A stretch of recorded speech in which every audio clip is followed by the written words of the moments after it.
what are the things that you need to be thinking about once you're in the business, you're in the operations side, and you've got the day-to-day going? We've learned a lot of different things from people running family businesses successfully and big ministries as well, where the family was involved.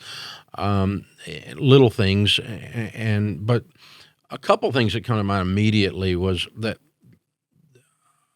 one lady said, "Don't call each other pet names from childhood or something." So you're not dad at work, and so if Rachel or Daniel Ramsey are in a meeting somewhere inside Ramsey with 1,000 team members, they don't say Dad says.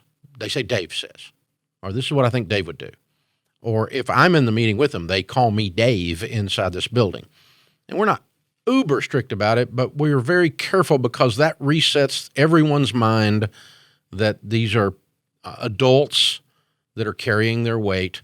And because if a 35-year-old son is sitting in a meeting and says, my dad says, or my daughter says, my daddy says, the room tilts without her intending it to. It tilts and everybody's like, because there's all this confusion between childhood language and so forth. And the second one is what we call hats, and it comes from an old Henry Cloud story that Henry tells the story of a manufacturing guy who was trying to train his son up to take over, and his son was just a jerk, and he was horrible and really didn't do a good job, and he was always mean to the team, the manufacturing guys on the floor. And they sent him off to, different schools to try to learn people's skills, and he just was not working out. So the dad was sitting in his office looking down on the manufacturing floor, sees his son for the umpteenth time down, ripping somebody to shreds.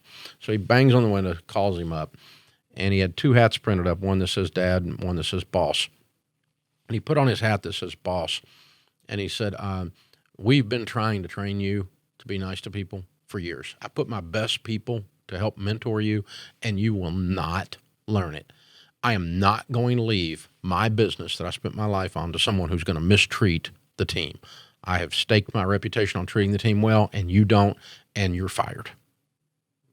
And he took his boss hat off and put his dad hat on and said, son, I heard you just lost your job. How can I help? So we, I don't know if it's a true story, but it illustrates the point. We call it hats. And so when we're at work, I have on a hat that says CEO, owner, personality that grew Ramsey, deserving of respect for those reasons. And the way you would treat your CEO is the way you're going to treat me, whether you are my child or whether you're my team member. And I don't demand it. I expect you to argue with me. I expect you and I do that. Daniel Ramsey and I do that. Rachel certainly argues with me. It's like a sport. And but that's fine. But that's how we treat the CEO here. The CEO doesn't demand formality or something, but you also don't, and I treat them like I would treat you or Christy or Ken Coleman or another senior VP or another operating board member. If they're out of line, I'm going to call them on it. If they did something good, I'm going to tell them they did good. I'm going to treat them as best I can, exactly the same way. I don't use my dad voice on them. And but that's why I'm wearing that hat. They're wearing the hat of, Rachel's wearing the hat of personality. Daniel Ramsey's wearing the hat of Executive Vice President of EntreLeadership right now, an operating board member. And so that's the hat he wears. And so I've got other people who are Executive Vice Presidents and operating board members in this organization, and I interact with them almost identically. And they're paid the same and everything else. So when we're at home, at my house and my grandbabies come over, I take that hat off and I've got the Papa Dave hat, right? And I'm bouncing Rachel's babies on my knees. We're not talking about business there at the Thanksgiving table. I'm Papa Dave. I'm not the CEO. And you treat me that way. And I treat Rachel's my daughter. And these are my grandbabies. And, that's a whole different set of rules for relationships. And we operate within that paradigm. If someone wants to talk business at a family dinner for a minute, like usually it's Rachel, she heard something was happening, and Daniel Ramsey and I are in on it because we're on the board and executive committee, and she's wasn't in there when something was being discussed. She said, hey, what's happening with so-and-so? If you don't watch, the rest of the whole family is now carved out, and this side blow conversation is going on. We don't do that. If we want to do that, she has to raise her hand and ask the whole family's permission for a short timeout for us to do a little bit of business so she can get caught up, or whoever. But it could be Denise, it could be Daniel, but most of the time it's Rachel.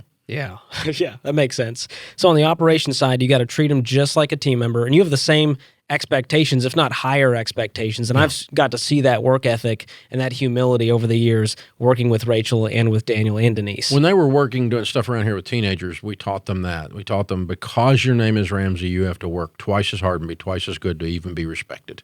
Because people are going to assume you're a schlep. They're going to assume that you're going to half-butt it and get away with it. They're assuming you're going to be a trust fund baby, kind of thing. And so in order to be respected, you have to be twice as good.